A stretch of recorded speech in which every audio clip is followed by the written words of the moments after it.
तो आज हम लोग प्रत्यावर्ती धारा प्रत्यावर्ती धारा पाठ में एक टॉपिक है प्रेरकत्व, धारिता तथा प्रतिरोध अगर संयुक्त रूप से श्रेणी क्रम में जुड़े हों तो उनकी प्रतिबाधा Z और वोल्टेज व धारा के बीच कालांतर फेज डिफरेंस फाई की वैल्यू जो है हमको ज्ञात करनी है।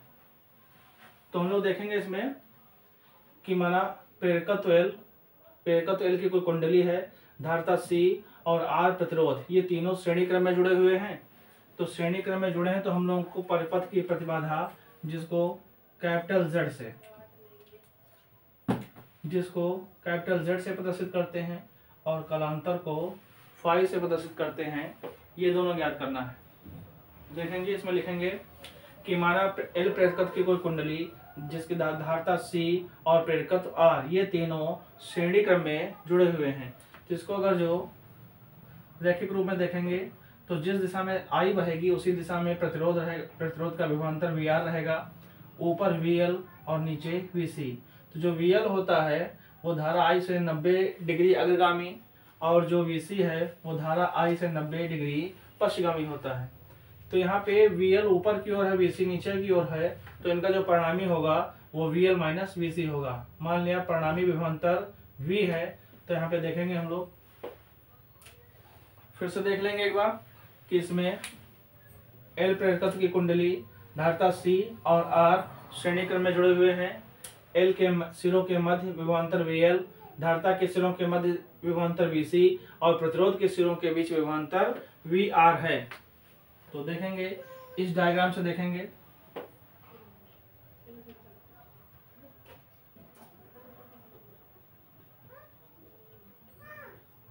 परिणामी विभवांतर।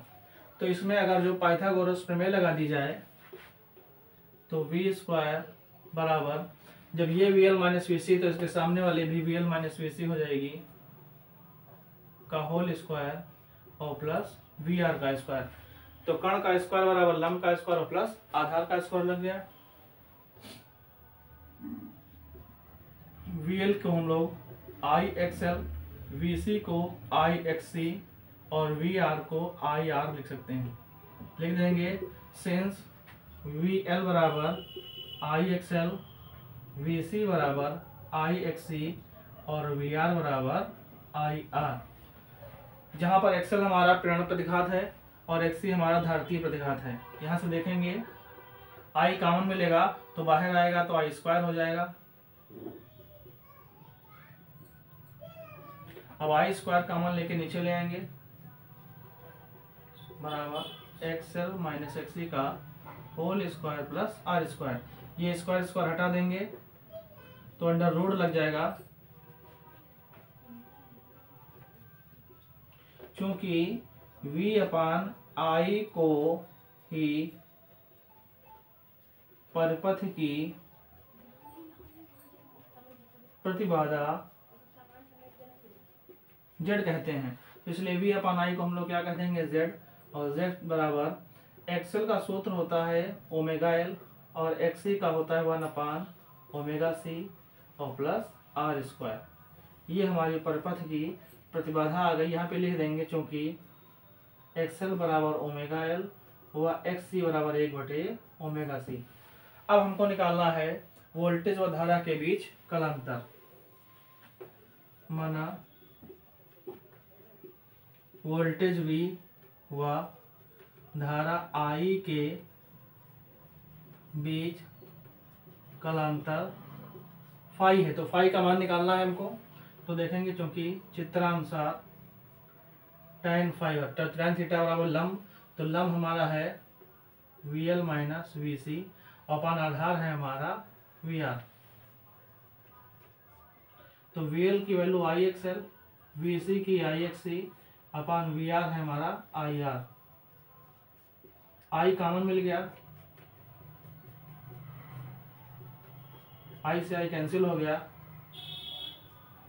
XL को हम लोग ओमेगा L, XC को 1 अपान ओमेगा C अपान R, या फाई बराबर tan inverse omega L minus 1 upon omega C अपान R। ये हमारा कालांतर आ गया। एक बार फिर से देखेंगे, जब पेपर में आ गया अगर जो कि प्रेरकत्व तो धारिता तथा प्रतिरोध श्रेणी क्रम में जुड़े हैं तो परिपथ की प्रतिबाधा व वोल्टेज व धारा के बीच कालांतर ज्ञात कीजिए। तो सबसे पहले हम लोग ये दोनों डायग्राम बनाएंगे, फिर लिखेंगे कि माना प्रेरकत्व L, धारिता C व प्रतिरोध R तीनों श्रेणी क्रम में जुड़े हैं, जिनमें L के सिरों के बीच विभवांतर VL, C के सिरों के बीच विभवांतर VC व R के सिरों के बीच विभवांतर VR है। तो यहाँ पे इसका जो रेखा चित्र बनाएंगे तो VR धारा की दिशा में, VL ऊपर की ओर और VC नीचे की ओर। VL और VC का जो परिणामी निकालेंगे तो हमारा VL माइनस VC आ जाएगा। अब VL माइनस VC और VR का परिणामी विभवांतर हमने V मान लिया, तो ये जब VL माइनस VC है तो ये दूरी भी VL माइनस VC, और इस त्रिभुज को समकोण मान के हमने पाइथागोरस प्रमेय लगा दी। तो कर्ण का स्क्वायर बराबर लंब का स्क्वायर प्लस आधार का स्क्वायर, VL बराबर IXL और VC बराबर IXC और VR बराबर IR, ये ओम के नियम से आ गया। जहाँ पर XL हमारा प्रेरण प्रतिघात है, XC हमारा धारितीय प्रतिघात है। यहाँ पे मान उठा के रख दिए, I कॉमन मिला तो स्क्वायर लगा था, स्क्वायर लग गया, I स्क्वायर कॉमन लेकर इसको नीचे ले आए, XL माइनस XC का whole square plus R square, square हटाया तो इधर अंडर रूट लग गया, और V अपन I को ही हम लोग परिपथ की प्रतिबाधा कहते हैं, इसे इम्पीडेंस Z से डिनोट करते हैं। तो V अपन I की जगह Z, ये हमारा परिपथ की प्रतिबाधा आ गई। तो प्रेरण प्रतिघात का जो सूत्र होता है वो ओमेगा है, जहाँ पर ओमेगा जो है कोणीय वेग और जो XC है वो 1/ωc। तो यहाँ पे मान डाल दिया, ये Z आ गया। अगर V और I के बीच कालांतर फेज डिफरेंस फाई है तो tan फाई बराबर लंब बटे आधार परपेंडिकुलर अपॉन बेस लगा दिया, मान डाल दिया। VL की जगह IXL, VC की जगह IXC और VR की जगह IR, I कॉमन लेके कैंसिल हो गया, XL की जगह ओमेगा L, XC की जगह 1/ωc अपॉन R, ये कैंसिल होगा, फाई हमारा यही हमारा कालांतर है। ये प्रूफ हो गया, इंपॉर्टेंट है 5 नंबर के लिए। अब हम लोग LCR परिपथ में प्रतिबाधा व कालांतर ज्ञात करने के बाद LCR संयोजन के लिए अनुनादी आवृत्ति जो है ज्ञात करेंगे, रेजोनेंस फ्रीक्वेंसी। तो उसमें देखेंगे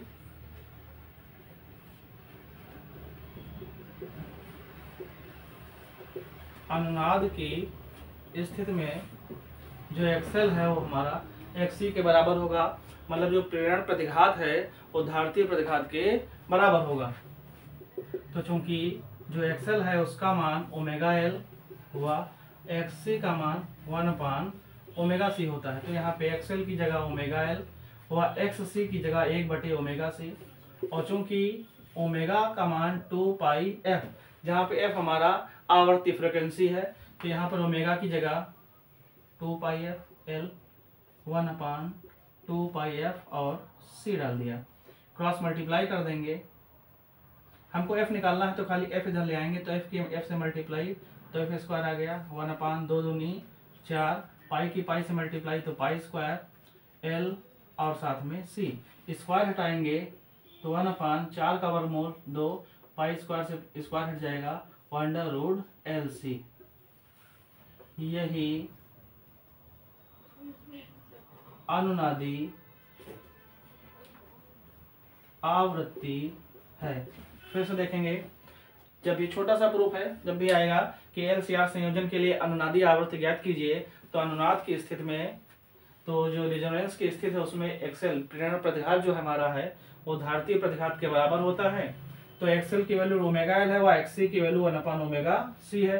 तो XL की जगह ओमेगा L और XC की जगह 1/ωc डाल दिया। ओमेगा हमारा ओमेगा बराबर 2πf, जो कि f जो है हमारी आवृत्ति है यहाँ पे, तो ओमेगा की जगह दोनों जगह 2πf डाल दिया। तो f की वैल्यू निकालनी थी आवृत्ति की, तो f को इधर ले आए, तो f की f से मल्टीप्लाई f स्क्वायर आ गया, 2π 4π स्क्वायर L और C, स्क्वायर हटाया तो स्क्वायर रूट किया तो 4 का 2 हो गया, पाई स्क्वायर का पाई और LC पे रूट लग गया। जो व्यंजक हमें एक्सप्रेशन प्राप्त हुआ इसी को हम लोग अनुनादी आवृत्ति कहते हैं। छोटा सा प्रूफ है, महत्वपूर्ण।